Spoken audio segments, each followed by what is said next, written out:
Assalamualaikum Naomi, how are you today? Semoga Naomi dalam keadaan sehat ya nak dan tetap semangat.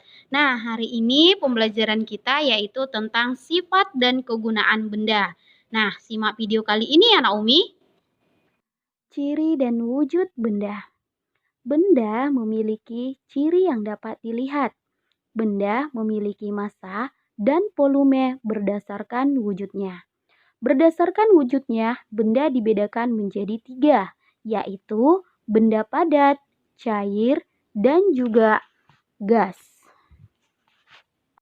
Yang pertama, ciri-ciri benda.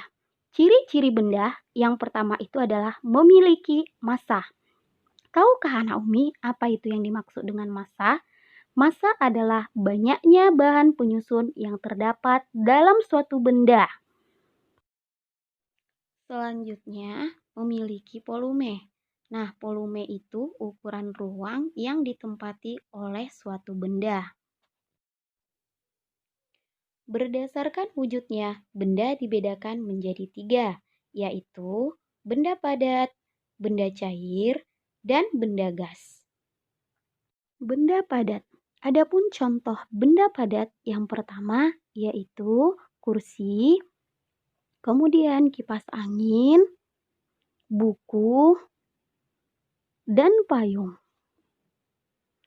Ciri-ciri dari benda padat yaitu yang pertama, bentuk benda padat tetap dan tidak dapat dipengaruhi oleh wadahnya. Nah, hal ini bisa kita lihat ketika kita memasukkan pensil ke dalam gelas. Bentuk dan ukuran pensil tidak akan berubah mengikuti tempatnya. Yang kedua, bentuk benda padat dapat diubah, misalnya dengan cara dipukul ataupun dipotong. Perhatikan gambar di atas ya nak. Nah, kayu dapat diubah bentuknya dengan cara dipukul dan dipotong hingga menjadi meja. Yang ketiga, bentuk benda padat dapat berubah wujud menjadi cair atau gas. Nah, contohnya seperti es. Es merupakan benda padat. Es dapat berubah wujud menjadi cair jika terkena panas. Kemudian, kapur barus merupakan benda padat. Kapur barus bisa berubah wujud bendanya menjadi gas ketika didiamkan di tempat yang terbuka.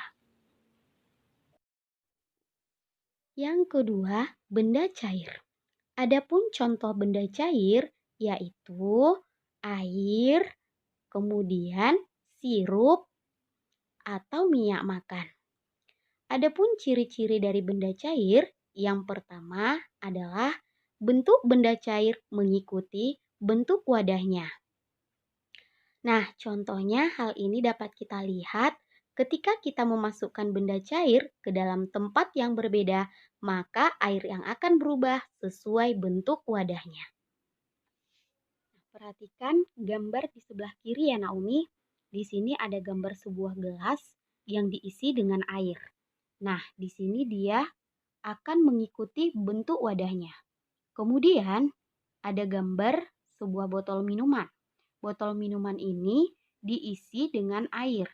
Dia juga akan mengikuti bentuk wadahnya. Kemudian sebuah ember. Sebuah ember ini diisi dengan air, kemudian dia akan mengikuti bentuk wadahnya. Yang kedua, memiliki volume tetap. Ketika zat cair dipindahkan ke tempat yang berbeda, yang berubah hanya bentuknya saja, sedangkan volumenya tetap.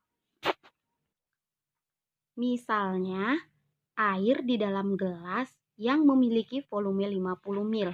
Jika dimasukkan ke dalam botol, maka volume air di dalam botol tetap 50 ml. Yang ketiga, benda cair dapat mengalir dari tempat tinggi ke tempat yang lebih rendah. Contohnya bisa kita lihat pada air terjun. Air terjun mengalir dari hulu ataupun tempat tinggi menuju hilir ke tempat yang lebih rendah. Yang keempat, bentuk permukaan benda cair yang tenang dan selalu datar. Nah, perhatikan gambar di samping. Permukaan air pada botol yang tegak dengan permukaan air pada botol yang dimiringkan. Permukaannya selalu datar dan juga tenang.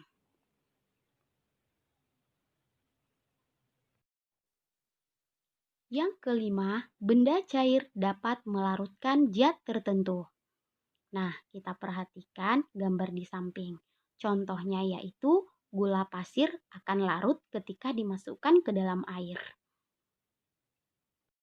Selanjutnya, kita akan membahas tentang benda gas. Adapun contohnya yaitu asap, udara, kemudian uap air. Adapun beberapa sifat benda gas yaitu yang pertama, benda gas mengisi seluruh ruangan yang ditempatinya. Nah, contohnya perhatikan gambar di samping ya Naomi. Nah, seorang anak meniup balon dengan bentuk yang berbeda. Maka udara yang ditiup akan mengisi seluruh ruangan yang ditempati sesuai bentuknya. Perhatikan gambar 1, gambar 2, dan gambar 3. Nah, bentuknya itu berbeda-beda ya Naomi. Yang kedua, benda gas menekan ke segala arah. Nah, contohnya itu ketika kita meniup balon. Pada saat balon ditiup, udara akan memenuhi ruang pada balon dan menekan ke segala arah. Jika balon terus ditiup, maka akan terus membesar dan meletus karena dinding-dinding balon tidak bisa menahan tekanan udara di dalam balon. Yang ketiga, benda gas tidak dapat dilihat tetapi dapat dirasakan. Nah, perhatikan contohnya. Ketika kita menghirup udara, pada saat bernapas, kita dapat merasakan gas oksigen, tetapi kita tidak bisa melihat bentuk wujudnya. Nah, itulah wujud benda dan sifatnya. Oke, baiklah Naomi, sampai di sini pembelajaran kita hari ini. Semoga apa yang Umi sampaikan dapat bermanfaat bagi kita semua. Umi akhiri, Assalamualaikum warahmatullahi wabarakatuh.